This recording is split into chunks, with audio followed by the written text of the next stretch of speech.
दोस्तों, कराची का इलाका लियारी, जिसकी आबादी 10 लाख के करीब है, जिसके हर कोने में एक अलग कहानी छुपी हुई है। वैसे तो लियारी में आपको वही आम पाकिस्तानी मिलेंगे जो एक अच्छी जिंदगी गुजारना चाहते हैं। यहाँ लोगों को बॉक्सिंग और फुटबॉल का भी बहुत शौक है, लेकिन लियारी में बेरोजगारी और गुर्बत की वजह से इस जगह के कई नौजवान जुर्म की तरफ माइल हो गए हैं।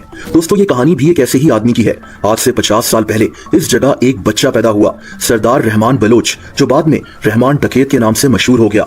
रहमान डकैत के वालिदैन का नाम अब्बू मोहम्मद और खदीजा बीबी था। रहमान का बाप ड्रग स्मगलिंग का धंधा करता था और यूं रहमान का जहन भी बचपन से ही जुर्म की तरफ रागिब हो गया।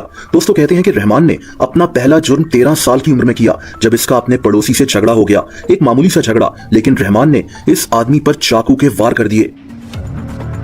रहमान डकैत ऐसे ही जराइम करते हुए बड़ा हो रहा था और दोस्तों, इसी दौरान लियारी के एक डॉन की नजर रहमान डकैत पर पड़ गई।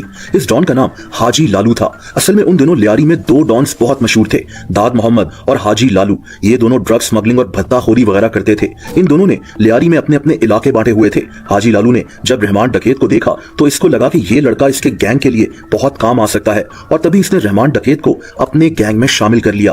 दोस्तों, ये गैंग अब लोगों को अगवा कर उनसे तवान भी मांगता था। रहमान डकैत इस गैंग का एक अहम मेंबर बन गया था, लेकिन फिर हाजी लालू और रहमान डकैत के दरमियान मामलात खराब हो गए। हुआ ये कि 1990s में इस गैंग ने एक अमीर बिजनेसमैन को अगवा कर लिया और इससे भारी तवान मांगा। लेकिन तभी हाजी लालू को शक हुआ कि रहमान डकैत लोगों को अगवा कर तवान की रकम में कुछ घपला करता है, यानी तवान की रकम में अपना हिस्सा रख लेता है और हाजी लालू को नहीं बताता। बहरहाल वक्त के साथ साथ रहमान डकैत बहुत ताकतवर हो गया था। इसने अपना एक अलहदा गैंग बना लिया था। लियारी में इसका बहुत असर रसूख था। दोस्तों, दूसरी तरफ हाजी लालू के मरने के बाद इसका बेटा अरशद पप्पू हाजी लालू गैंग का चीफ बन गया। अरशद पप्पू को लगता था कि रहमान डकैत ने इसके बाप को धोखा दिया है, इसीलिए अब अरशद पप्पू और रहमान डकैत के गैंग्स में लड़ाई शुरू हो गई। अर्ली 2000s में इन दोनों गैंग्स की गैंग वॉर शुरू हो गई थी। लियारी के हालात बहुत खराब हो गए थे। 1000 से ज्यादा लोग इस गैंग वॉर में मारे गए थे।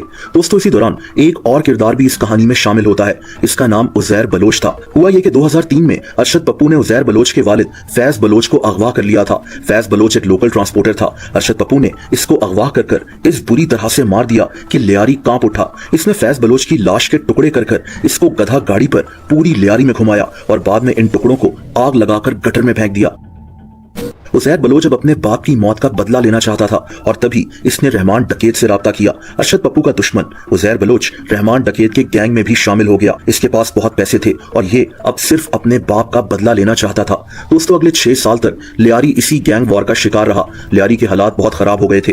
अरशद पप्पू और रहमान डकैत के गैंग्स आपस में लड़ते रहते थे। सियासतदान इन दोनों गैंग्स को अपने फायदे के लिए, वोट्स के लिए इस्तेमाल करते थे। रहमान डकैत उन दिनों पाकिस्तान पीपल्स पार्टी का भी हिस्सा बन गया। लियारी से पाकिस्तान पीपल्स पार्टी ही जीती थी। 2008 में लियारी में एक पीपल्स अमन कमेटी भी बनाई गई थी। इसका मकसद यह था कि लियारी में अमन कायम किया जाए। दोस्तों, इस अमन कमेटी का रहमान डकैत भी मेंबर बन गया था। आप सोच सकते हैं कि रहमान डकैत अब कितना ताकतवर हो गया होगा। पुलिस, हुकूमत, इससे किसी का खौफ नहीं था। ये खुद हुक्मरान बन चुका था। दोस्तों, रहमान डकैत ने अब सोचा कि अपनी इमेज को चेंज किया जाए। इसने अब गरीबों की मदद भी करना शुरू कर दी। लोगों के घरों में राशन डलवाना हो, किसी की शादी करवानी हो या फिर किसी की दुश्मनी खत्म करवानी हो, लियारी के लोग रहमान डकैत के पास ही जाते थे। लेकिन इसके साथ साथ रहमान डकैत अभी भी अरशद पप्पू का जानी दुश्मन था। उजैर बलोच भी अरशद पप्पू से अपने बाप का बदला लेना चाहता था और इसीलिए इन दोनों गैंग्स में गैंग वॉर जारी रही।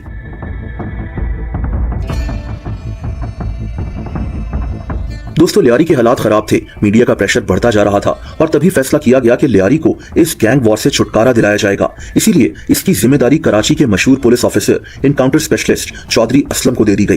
दोस्तों, 9 अगस्त 2009 को रहमान डकैत को एक पुलिस मुकाबले में मार दिया गया था। इसकी मौत के बाद इसके साथी उजैर बलोच ने इसके गैंग को संभाल लिया था। वही उजैर बलोच जो अरशद पप्पू से अपने बाप की मौत का बदला लेना चाहता था। बाद में अरशद पप्पू को भी कत्ल कर दिया गया। इसको 5 दिन तक टॉर्चर किया गया और बाद में इसका सर कलम कर दिया गया था।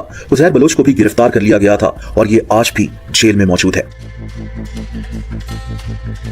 दोस्तों, रहमान डकैत और कई दूसरे गैंगस्टर्स को पॉलिटिकल पार्टीज अपने फायदे के लिए इस्तेमाल करती हैं और जब इनका फायदा खत्म हो जाता है तो इन गैंगस्टर्स को भी खत्म कर दिया जाता है। लियारी में भी यही हुआ था। रहमान डकैत को वोट बैंक के लिए इस्तेमाल किया गया। बदले में इसको खुली छूट थी कि ये जो मर्जी करे, ड्रग स्मगलिंग, असलहे की खरीदो फरोख्त। इसीलिए रहमान डकैत को भी अमन कमेटी का मेंबर बना दिया गया था। इसने लियारी में लोगों की मदद भी की, छोटे छोटे जराइम का भी खात्मा किया, लेकिन इसके अपने जराइम पर नजर रखने वाला कोई नहीं था। 2008 में ये लियारी का किंग बन गया था। इसके मरने के बाद उजैर बलोच ने इसकी जगह संभाल ली। इसको भी हुकूमत की सपोर्ट हासिल थी। 2012 के बाद उजैर बलोच को भी पुलिस ने अरेस्ट कर लिया था। उजैर बलोच खुद पीपल्स पार्टी का भी दुश्मन बन गया था और तभी 2012-2013 में लियारी में ऑपरेशन कर इन गैंग्स का भी खात्मा किया गया था।